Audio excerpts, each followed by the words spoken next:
So you're going to these different social networking events, you're talking to one person at a time, you're putting the spotlight on them, and you're creating a lot of connections.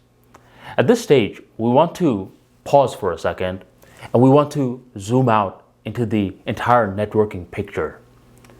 If you zoom out, you'll typically notice the main points.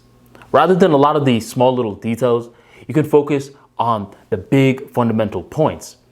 And you'll realize that networking normally has two different types of mindsets involved. One is hunting, one is farming. An expert networker are capable of doing both. An average networker does one or the other. We want to be great, right? So let's understand what the difference is so we can incorporate both into our arsenal. Hunting are the sort of activities that we can do today. We have immediate control over. Let's say you're checking your Facebook notifications and you see that there's a networking event in 30 minutes. You can go there today. This is a hunting activity.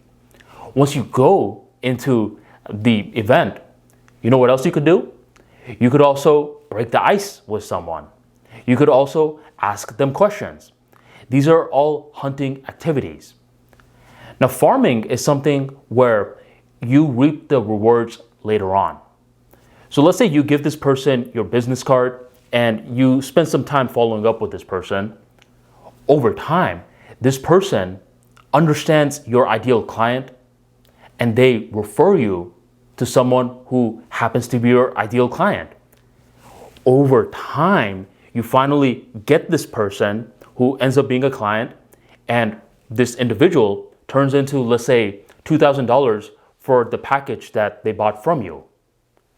A hunting activity eventually, over time, led to $2,000 in your bank account. So when you're networking like this, you want to hunt with this optimistic attitude that over time, you're going to reap a lot of rewards. That's not to say that we're only long-term thinkers, because while we're hunting. We're breaking ice with people, we're enthusiastically speaking to them, and we're enthusiastically answering questions, asking questions, activities right now.